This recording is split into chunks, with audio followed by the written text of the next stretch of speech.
Tuwing araw ng linggo, alas 2 hanggang alas 3 ng hapon, dito lamang po yan sa 103.9, radyo natin na Balbinira.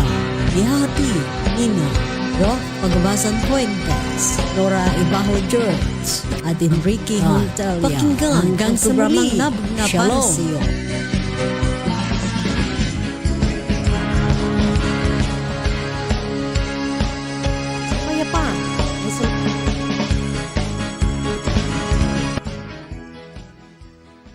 Kapayapaan ay sumainyo pong lahat mula sa himpilan ng tagapagatid ng mabuting balita, ang Yeshua, the Messiah Fellowship ay hatid sa inyo ngayon ang kasaysayan ng Greek translation ng Biblia sa Tagalog version na mula sa isa na hati ito sa dalawa. Ang Greek version na siyang gamit buong mundo ng Roman Catholic Christianity at mayroong 73 books sa isang aklat o Biblia, samantala ang sa Protestant Christianity ay mayroong nakapaloob na 66 o 66 na mga aklat sa isang Biblia.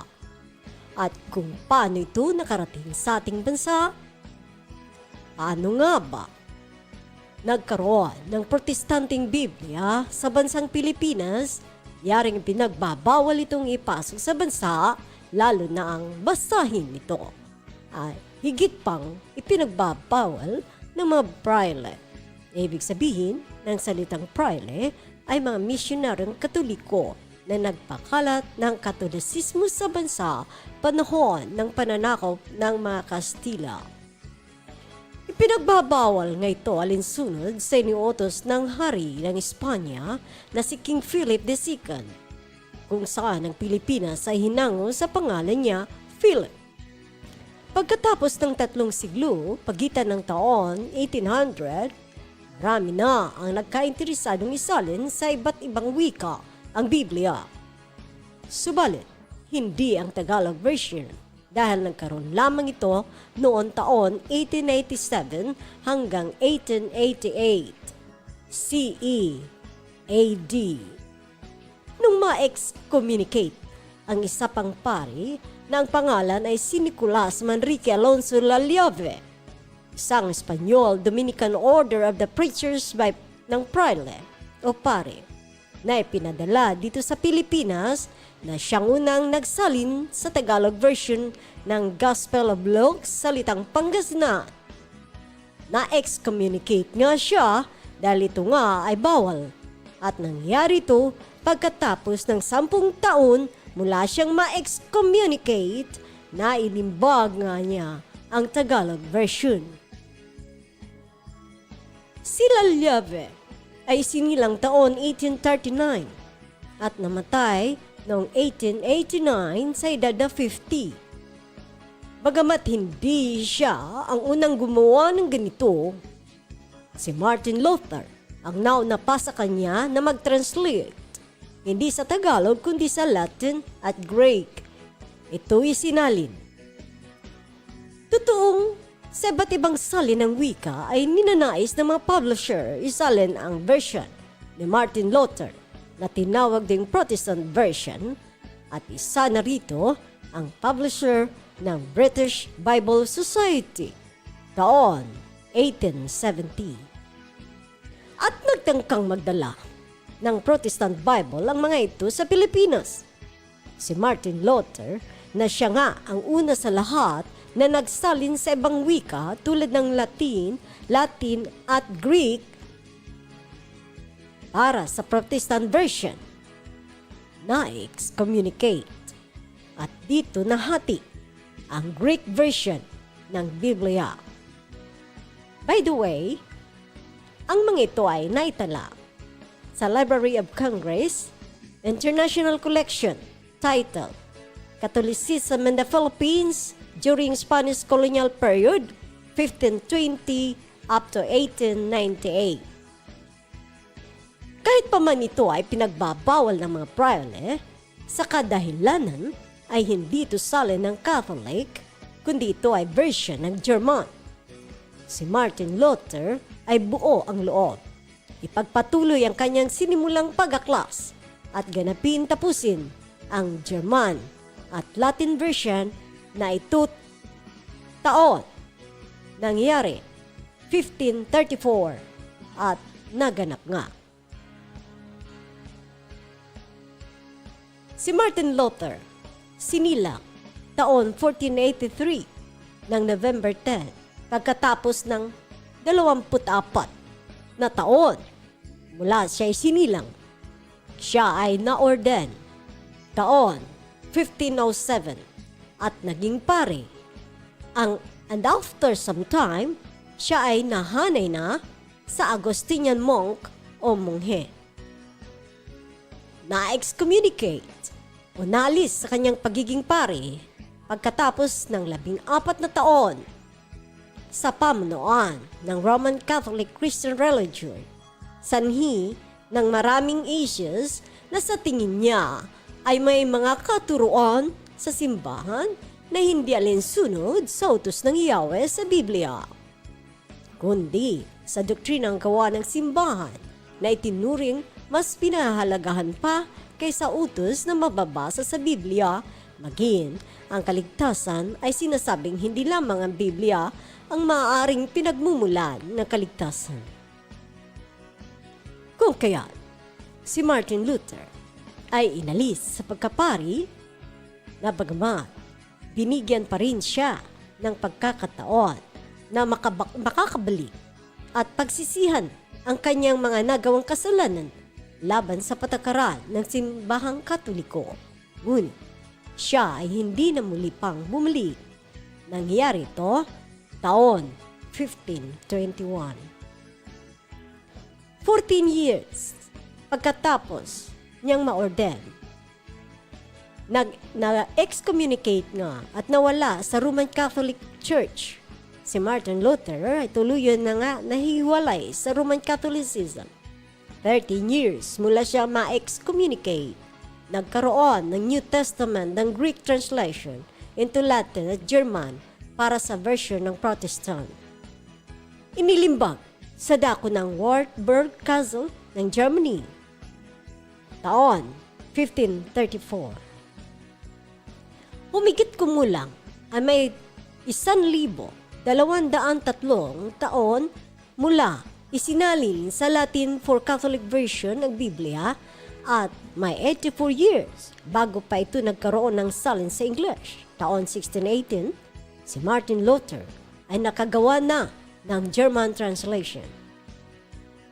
Dito, inalis ni Martin Luther ang 7 aklat ng Catholic Christian Bible na noon idinagdag ni Jerome na isang scholar ng Catholic.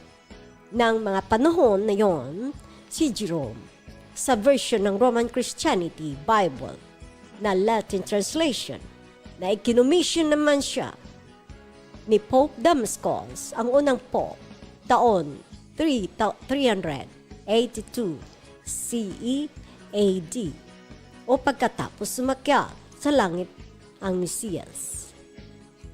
Mahalagang alamin natin ang kasaysayan ng mga ng hawak nating Biblia na pinag-ugatan ng ating pananampalataya at kung gaano ito kahalaga, mahalaga.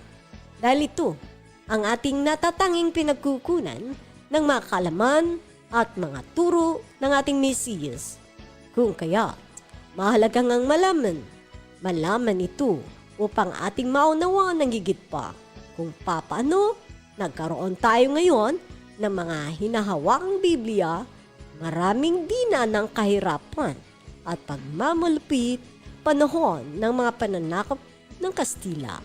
Bago pa tayo sa mayon, malayong nakakabasa ng Biblia, either Catholic or Protestant. Noong panahon ay hindi rin pwedeng buksan ang Biblia ayon sa utos ng mga prelate.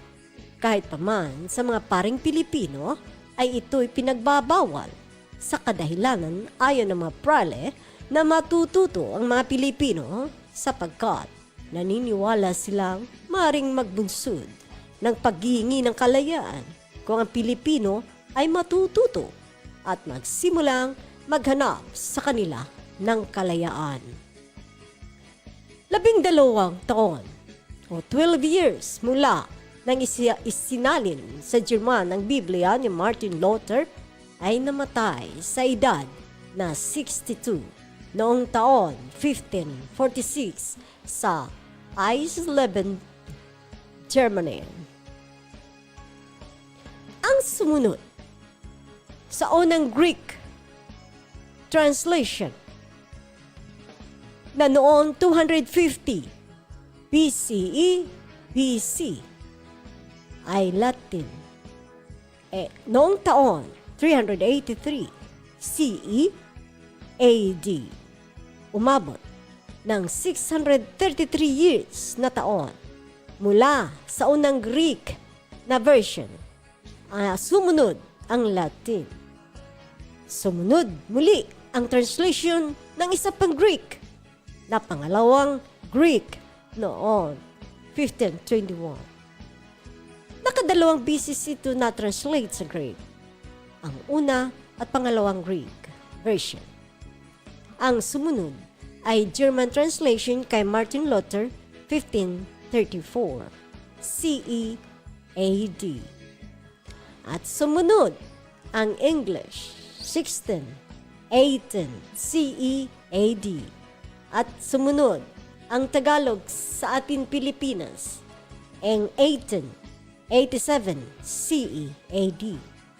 Na-split sa dalawang Greek version, ang Catholic Christian Bible at ang Protestant Christian Bible. Kung atin mapapansin, walang Yeshua ang mga Greek translation, subalit nasa Hebrew Bible naman ito. At ang Yahweh na pangalan ay may almost 7,000 kabisis na isinulat at mababasa sa Hebrew Bible, ngunit sa Greek ay mayroon na lamang itong 70. Ang pagpapalit ng pangalan ay hindi ito ngayon lang, kundi mula nang ginawa ito ng 72 translators taon 250 BCE o BC na ayon sa kasaysayan, ginawa nila ito sa tako dahil ang pangalan Yahweh ay makapangyarihan at parurusahan niya ang sinumang hindi magbibigay galang sa kanyang pangalan. Subalit, hindi makatarungan ang ginawa sa mga naunang nanlinbag nito sa mga sinaunang lahi ng mga Hudyo. Gawa ng mga mini na mga propeta sa kanila na may nagsabing o pinasasabi ito ni Yahweh na nalinlang ang mga sinaunang lahi ng mga translators. Kung kaya, na kung saan wala namang katotohanan sa sinabi ng mga mininang mga propeta, sapagkat ang salita ng Yahweh mismo ay nag-uutos na ikalat ang kanyang pangalan mula sa simula hanggang sa katapusan ng mundo. At ang kaligtasan ipamalita mula sa Jerusalem hanggang sa dulo ng daigdig. Subalit, bakit ba tayo matatakot sa Kanya kung tayo nga ay Kanyang mga anak? Sa anong dahilan tayo matatakot sa Kanya? Ito ang dahilan kung bakit wala tayo mababasa sa mga Bibliang Greek version, maging salin man ito ng Catholic Christian o ng Protestant Christian. At ang kasalukuyang may akda nang itayo ang Third Temple sa ating kapanahunan ngayon ng katulad ng akin ang binanggit ng maraming beses. At bakit? Paulit-ulit dahil ito ay mahalaga at ang katotohanan pantukol sa mga bagay nito ay inyong personal masasaksihan.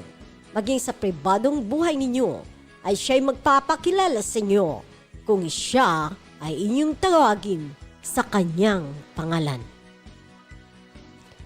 Baka hindi ninyo subukan itong gawin sa personal na mga buhay ninyo upang siya nga ay makilala ng higit pa tulad ng pagkakakilala ninyo sa ngayon ayon sa kanyang mga salita. Kung atin muling ihahanay sa mga taon kung kailan naganap ang mga pagkakasali ng Biblia, ay ito ang ating matutunghayan. Mula sa orihinal na sali ng Hebrew ng mga katutubong Israel, ng mga anak ni Jacob, Hebreo. May 12 o 12 na tinatawag na 12 tribes of Israel na mababasa sa Biblia, aklat ng Genesis, Kapitulo 35, versikulo 22 up to 25, na babasahin para sa atin ni Sister Nora.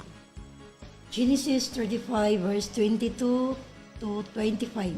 Verse 22, ang mga anak ni Jacob, kang Leah mao sila. Si Ruben ang kamagulangan. Kaduha, si Simon. Pangatlo, si Levi. Pang-apat, Judea. 5, Isakar o si Sambulon. 7, si Josi o 8, Benjamin.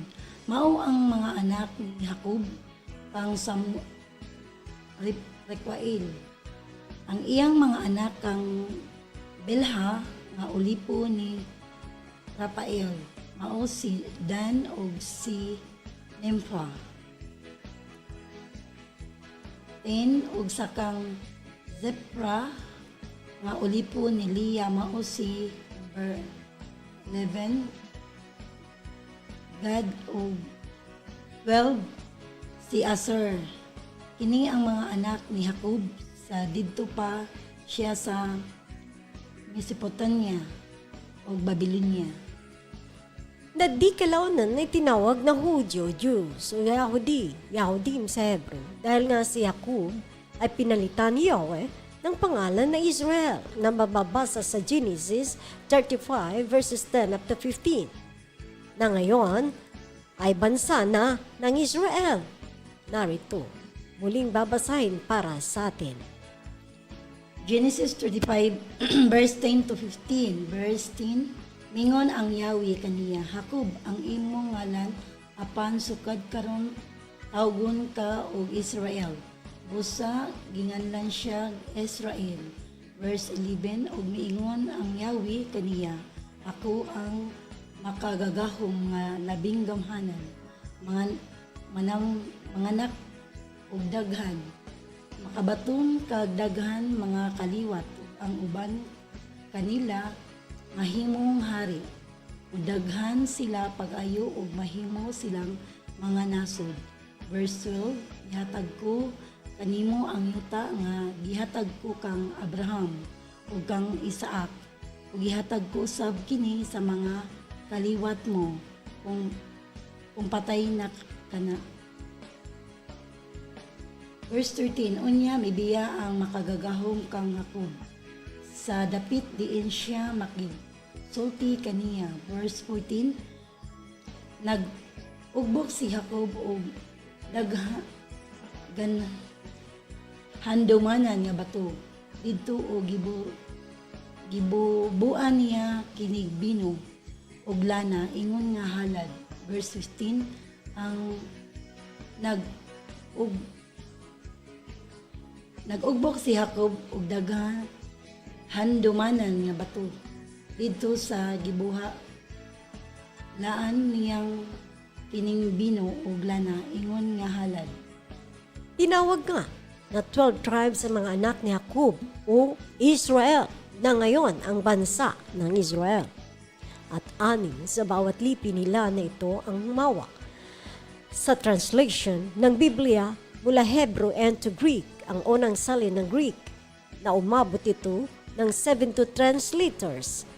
Sa kahilingan ni Philadelphus, ang emperor ng Egypt, noong ang Egypt ay nasakop ng Greece, kaya ang pangmalawakang salitang gamit noon ay Griego, kaya isinalin sa Greek ang Bibliang Hebreo ng taon 250 BCE, BC.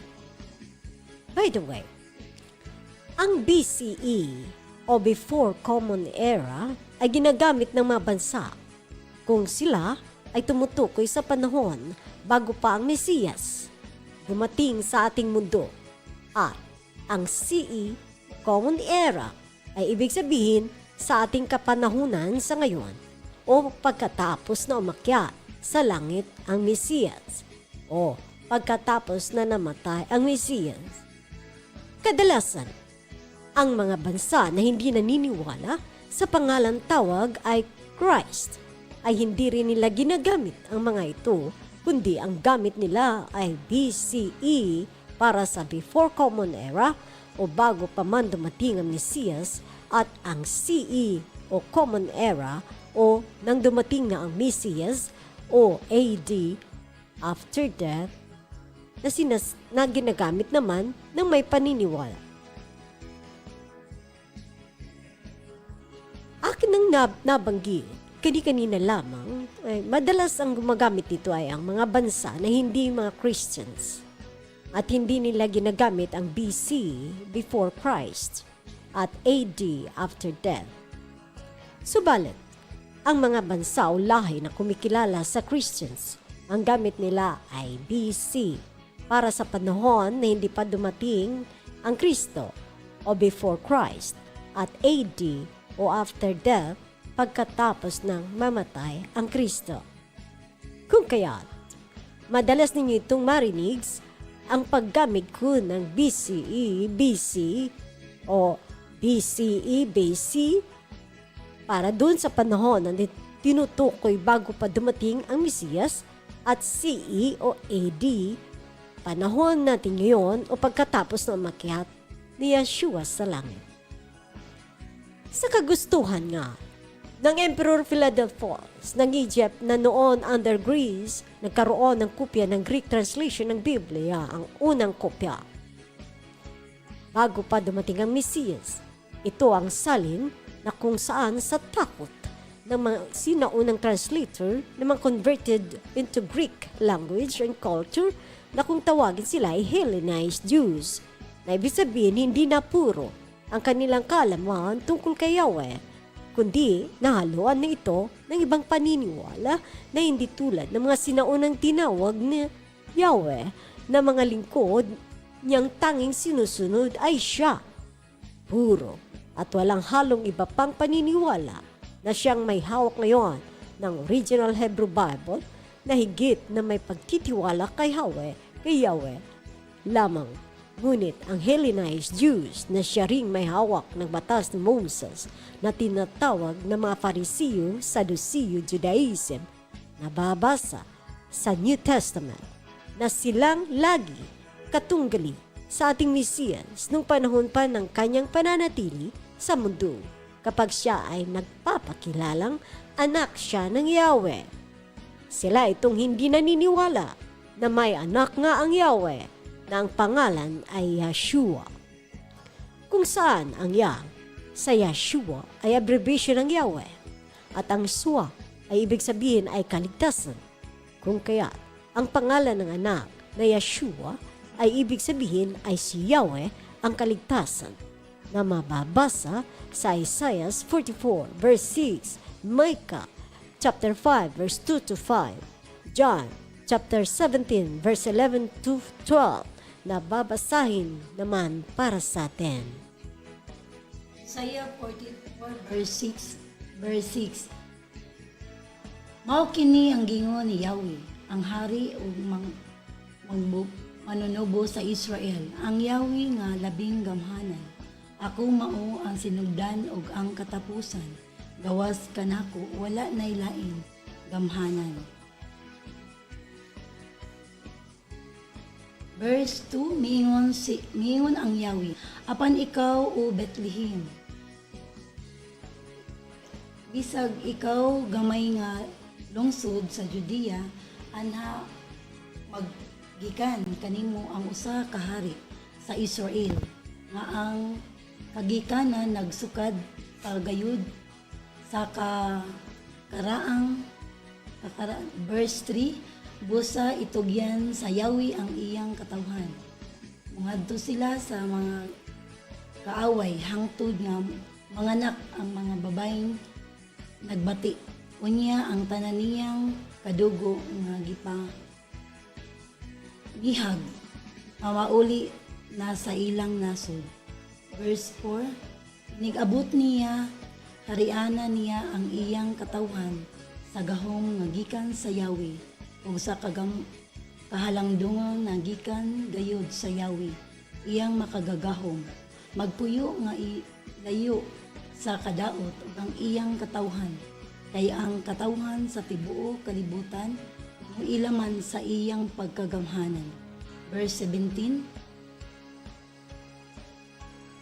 At John 17 verse 11 to 12 verse 11 ug karon muana ako kanimo dili na ako magdugay diha sa kalibutan apan sila nagpabilin dinhi balahang amahan bantayi sila diha sa gahom sa imong ngalan ang ngalan nga imong gihatag kanako aron sila mausa ingon nga ikaw ug ako usa lamang.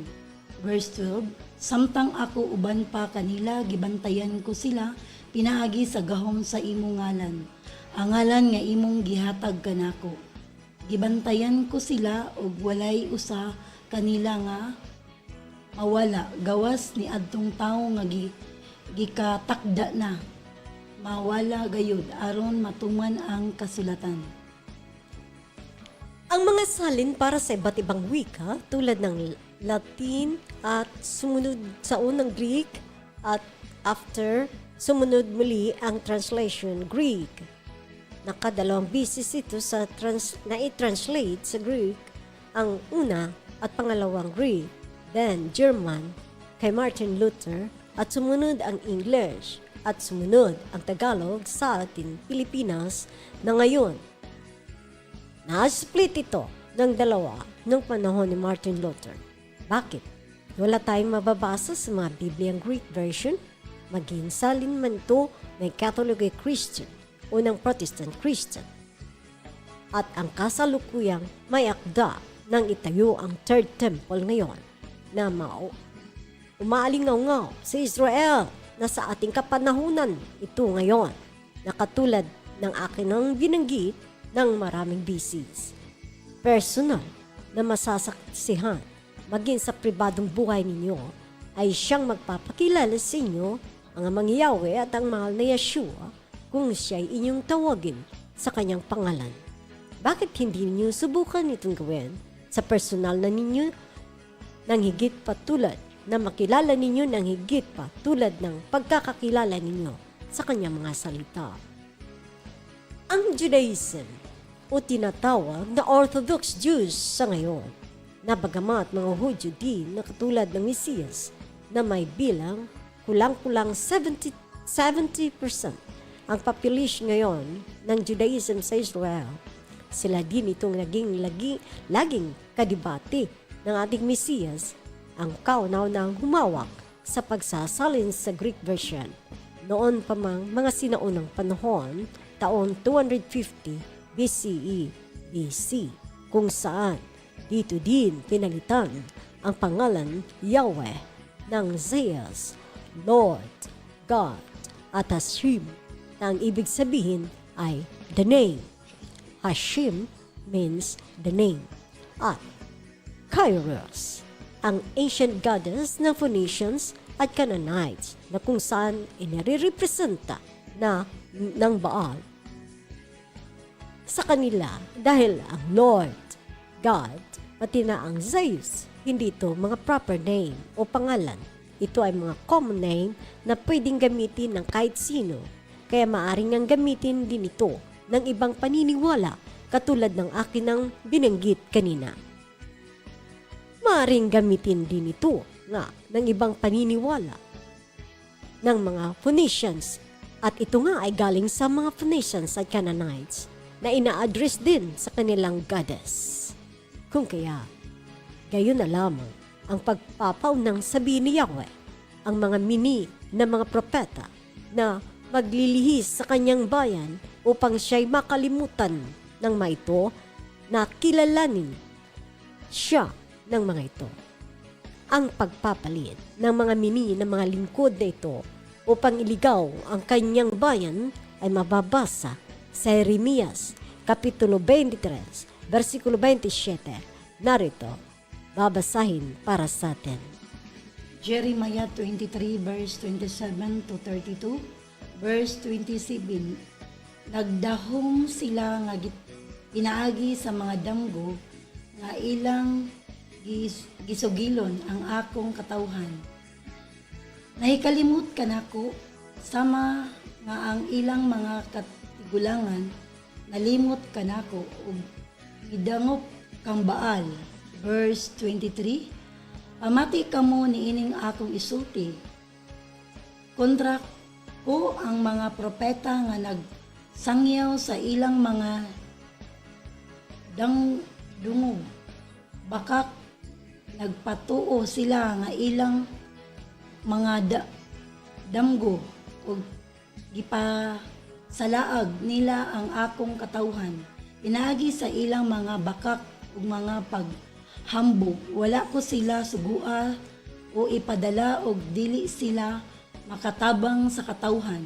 Ako ang Yahweh mao nagsulti niini.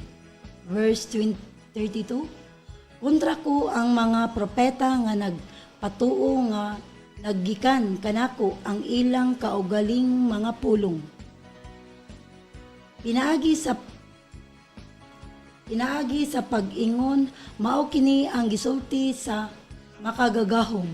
Verse 29, ang akong pulong sama sa kalayo ug sa martilyo nga mudugmok sa mga bato. Referensya. Maring mababasa natin ang mga nabanggit kanina kung paano ang pangalan niya ay pinalitan. Dahil karamihan, ginagamit din ito ng mga Phoenicians ng kahit anong reliyon. Kung kaya, masidi niyang ipinapatupad na banggitin natin ang kanyang pangalan sa tuwing tayo ay haharap sa kanya. Ang Yahweh, ang Ama, Yeshua, ang Anak. Narito ang mga referensya. Oxford Dictionary of World Mythology by Arthur Coheren. Pangalawa, Latin English Best Pocket Dictionary by Ohimer, page 152. 3. Strong Exhaustive Concordance of the Bible, number 5483. 4. Dictionary of Christian Lore and Legend by R.C. and Melford, page 126. Number 5. Hebrew and Chaldea Dictionary by John Struve, page 83.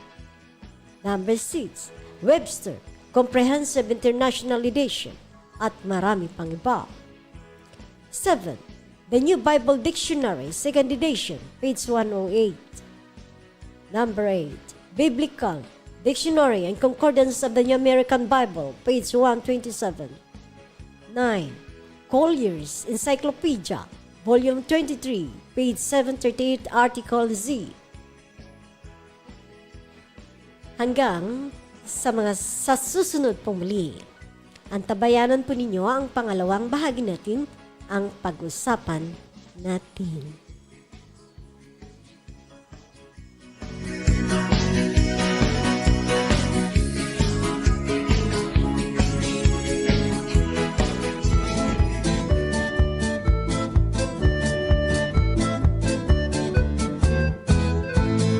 Shabbat Shalom, Shabbat Shalom, Shabbat, Shabbat, Shabbat, Shabbat Shalom, Shabbat Shalom, Shabbat Shalom, Shabbat, Shabbat, Shabbat, Shabbat Shalom, Shabbat, Shabbat, Shabbat, Shabbat Shalom, Shabbat, Shabbat, Shabbat, Shabbat Shalom, Shabbat Shalom, Shabbat Shalom, Shabbat, Shabbat, Shabbat, Shabbat Shalom.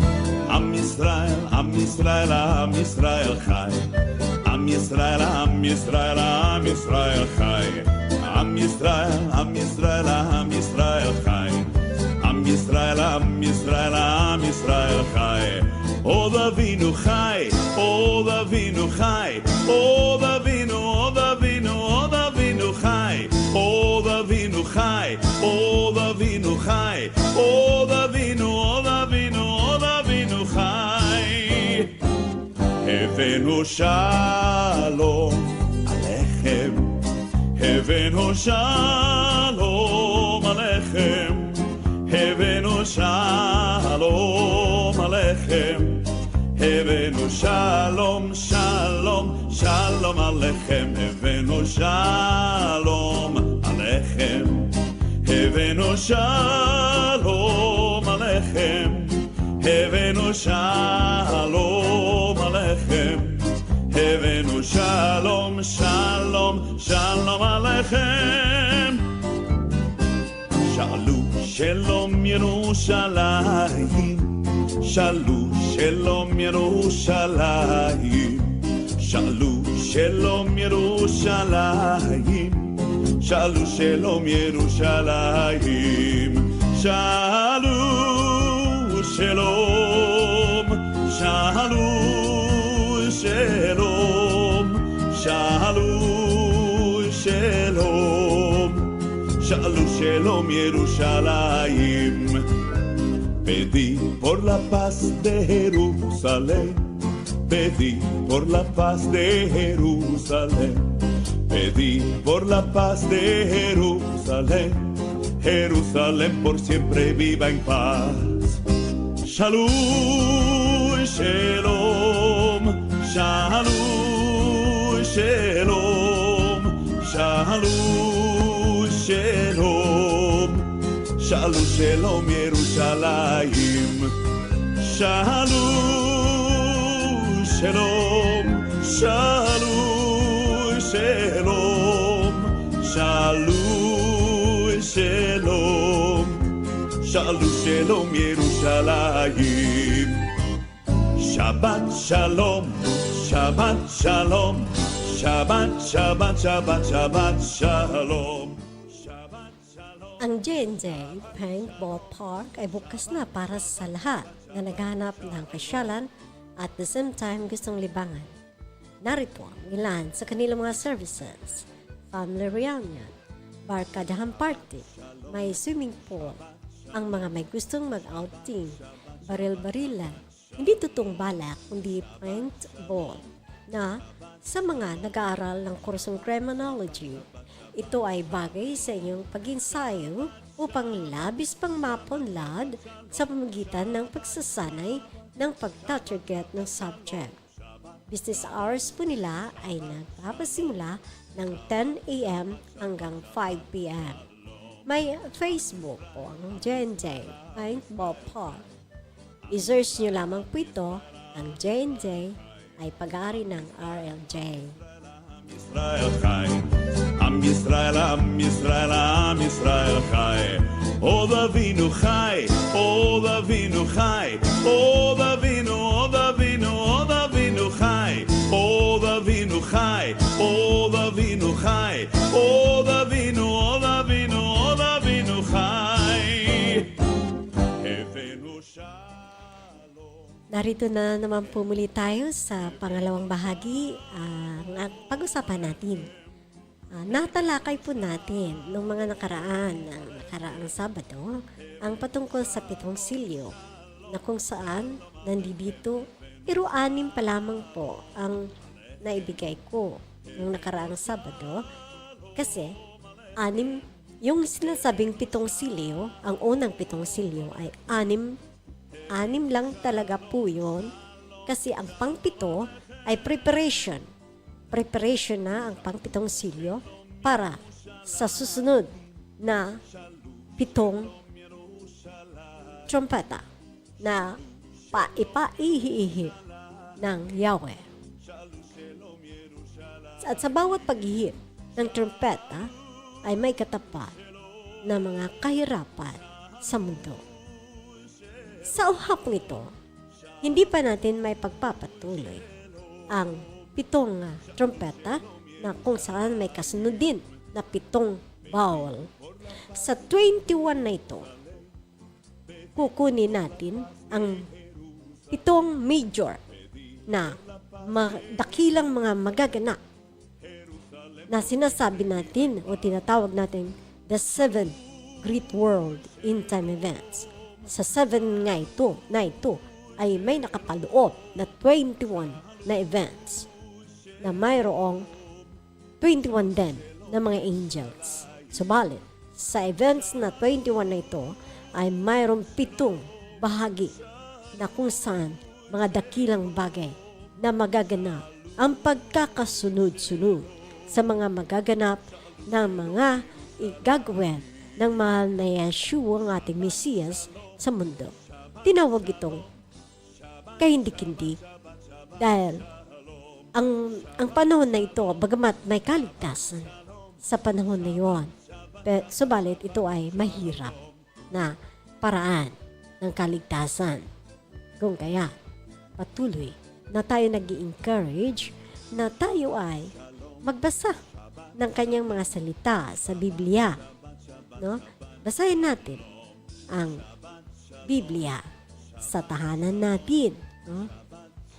Ngayon, ang ating pong gagawin sa hapong ito o ang ating ibabahagi sa inyo ay sa pag-usapan natin ay ang patungkol sa mga events na sinyalis nga na nandito na po tayo sa mga huling panahon. Muli kong sasabihin, hindi itong katapusan ng lahat ng bagay. Katapusan ito ng ating panahon ng Second Era na kung saan narito na tayo sa unang silyo na mababasa sa Revelation chapter 6 verses 1 and 2. Kalakip dito ang ating panahon na nga sa ngayon na atin nang tinatahak. Katulad ng nasabi ko na ang dulo nito ay rapture. Saka pa lamang susunod ang pangalawang kabayo na sumisimbolo na pula ang kulay niya. Ngayon, ang kulay ng kabayo natin sa ngayon ay ano? Katulad ng aking mga nabahagi sa inyo noon, paulit-ulit. Ano po ang kulay ng kabayo ngayon? Kasi 4 yan magkakaibang kulay. Ngayon, binuksan na nga unang silyo na sumisimbolo ng puting kabayo. Ang Revelation chapter 6 verse 1 and 2 kung saan huling panahon. Huli, katapusan na panahon sa ating Second Era, subalit hindi ito ang katapusan ng buo lahat ng bagay. Kasi magpapasimula uli pag natapos o nangyari ang rapture, magpapasimula uli sa Third Era na kung saan tinatawag din itong Great Tribulation. Sa ating panahon ngayon, sa unang silyo, na nandito tayo sa Second Era, na ang dulo ay rapture, ay tinatawag ito na pasimula. Na ayon sa Matthew 24, ay pasimula ng kahirapan. Nandito tayo sa mga huling araw, subalit pasimula ng kahirapan. Ayon sa Matthew chapter 24. At kung bakit, paano natin malalaman na tayo nga po ay nandito na sa huling panahon sa ating kapanahunan na muli magbubukas ang Third Era sa pangatlong uri ng panahon at ang pangapa na panahon ay tinatawag iyan na eternal state. Ang paghahari ng ating mahal na Yeshua ng walang hanggan. Subalit, bago yan mangyari, magkakaroon ng malaking paglalaban. Kung kaya, kung magsusubaybay ang sinuman sa ating talakayan, mas maigi, hindi ito, sa ngayon, hindi mo pa makikita. Wala pang linaw to kung paano ang pagkakasunod-sunod. Una, pangalawa, pangatlo, pangapat, panglima, pampito. Na yun ang dulo. Dulon-dulo na eternal state. Ano ang mga mangyayari? Nandito nga tayo sa unang silyo na ang huling puting kabayo na sumisimbolo sa salita niya at sa Holy Spirit, sa ating espiritu niya na nandyan ang banal. Opo, ang banal na espiritu na ngayon, sa huling hudyat ng mabuting balita, sila sa huling hudyat ng mabuting balita dahil nandito na tayo sa huling panahon ng ating kapanahunan. Nagbigay nga siya po ng mga sinyales kung kaya't natutumbok natin na nandito na tayo sa mga huling araw ng ating kapanahunan na kung saan ang dulo na politulik yung sinasabi na rapture ang dulo nito. Narito ang isa pa, ang pangwalo. Kasi 7 na, kung natatandaan ko, may 7 na akong binigay na mga sinyales na tumutukoy nga na nandito na po tayo sa mga huling araw. Ngayon ay babasahin para sa atin, no? Ang 2 Timothy verse 3. Nasa 2 Timothy chapter 3 verses 1 to 4. Verses 1 to 4.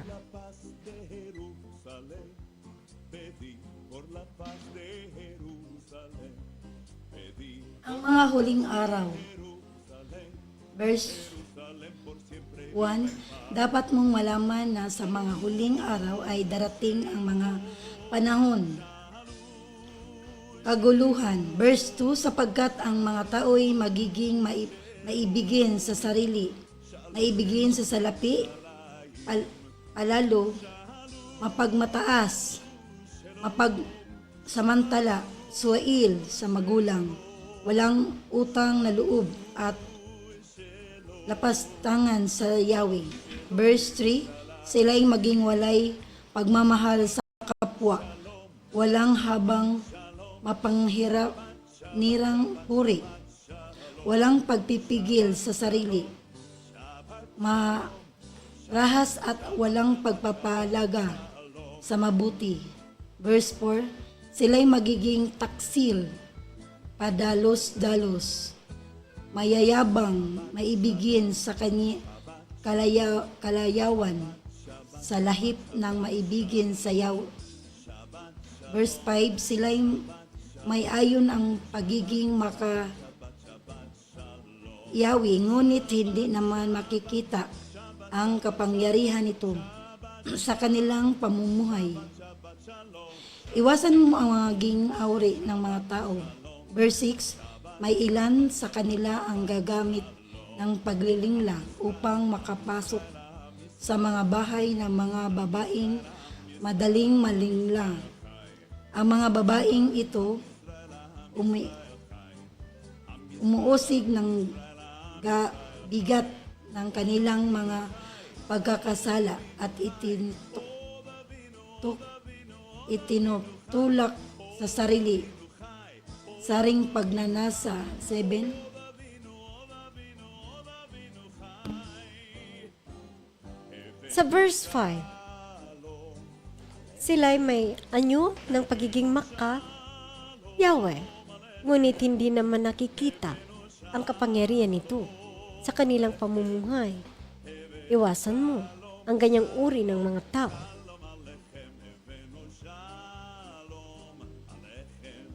Kung ating isasaysay o atin pong himay-himayin na hindi ko po alam kung aware po kayo sa mga balita ngayon, no? Kahit doon pa man, mayroon nang lumalabas talaga na mga kunwari, kasi iniisip nila, hindi sila nagkukunwari. Pag ano nila, totoo, kanilang ginagawa, tamang ginagawa nila. Gagawa sila dyan ng karian. Tapos bandang huli pala, nahuhuli na maganito, marami ng kaso pala, mga leader ng religion. Hindi na yan bingid sa inyo kaalaman na may nangyayari ngayon na mga pagsisiyasat sa mga ganitong mga leader na kadalawa na si Senior Aguila at saka mayroon pang isa ngayon makabago na trial sa Senate. No? Yung mga bang malilin lang tayo. madali, malinlang. Pagdating, kasi makayawi tayo eh. Maka-Yeshua tayo. Naghanap tayo na makalapit tayo talaga. Yung hindi mo alam, kaya kahit sino na lang, di ba? Kung may salita ka, nagbabasa ka ng salita, malalaman mo yung mga sinasabi niya kung tama ba o mali. Pero kung wala kang salita, basta ka na lang nakinig at sumunod, maliligaw ka talaga. Bagamat hindi pa siya na trial sa Senate dahil no huli pa. Pero makikita ito ng buong bansa kapag siya ay nahuli dahil paharapin siya.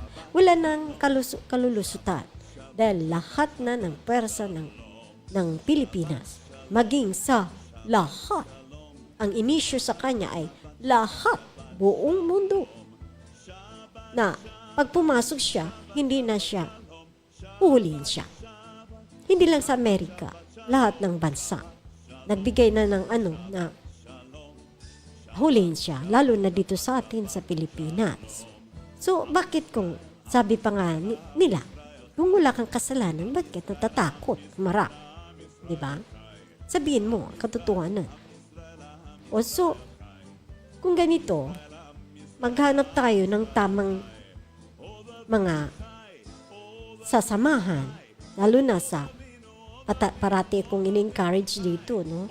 Na pumasok na kayo sa mga churches na nagbibigay ng mga salita ni Yahweh. Wag na kayo yung parang hindi yan tinatanggap sa kaharian. Kung anong mayroon kang religion, ang tinatanggap doon is yung word, yung salita. May makikita ba siya na mayroon siyang salita dyan sa puso mo? Ano ba ang ginagawa mo? Tandaan natin, kahit noon sa Genesis, natalakay na po natin dito yun. Sa Genesis, nakaisang bisis lang nagkasala si Eva. Hindi, nawala sa kanyang isip na ang kusang loob na dapat niyang gagawin, yung ipinag-uutos sa kanya na huwag galawin, huwag paghipo, huwag gihipuin, no? Hindi niya ginawa. Nawala yung pagkukusang loob niya na sundin ang kalooban ng mahal na Yahweh. O di, ano nangyari? Lahat tayo damay. Isa lang. Lahat tayo nadamay. Kaya natalapon tayo dito sa mundo na to. Kung hindi man ginawa ni Eva yun, hindi tayo matatapon dito. Bakit? Hindi ba niya kaya?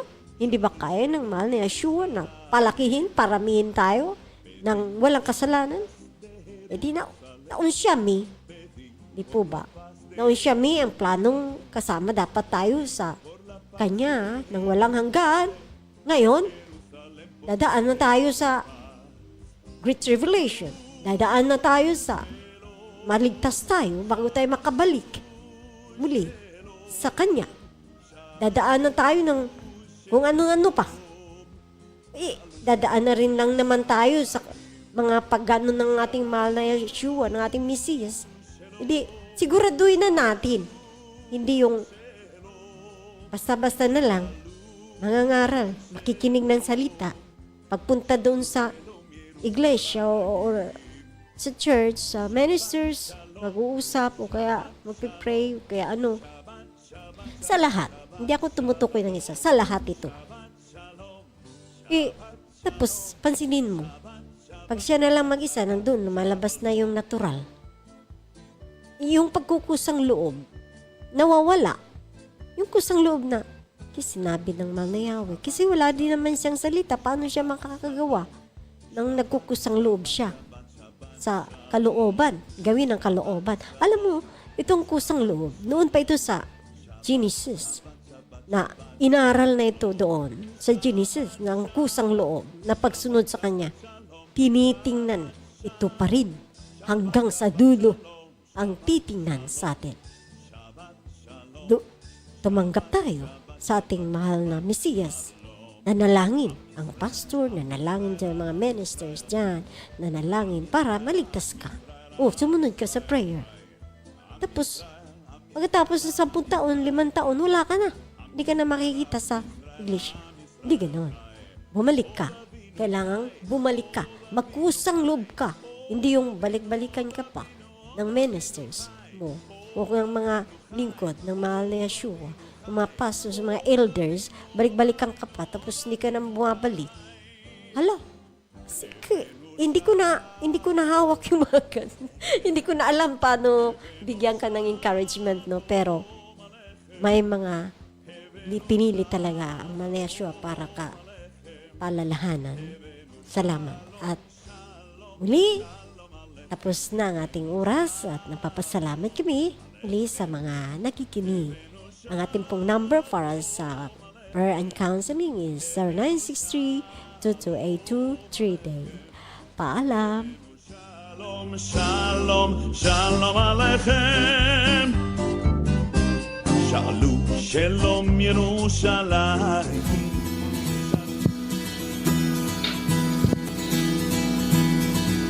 Open my eyes of my heart.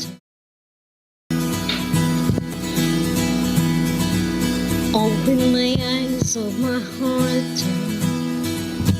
Open the eyes of my heart.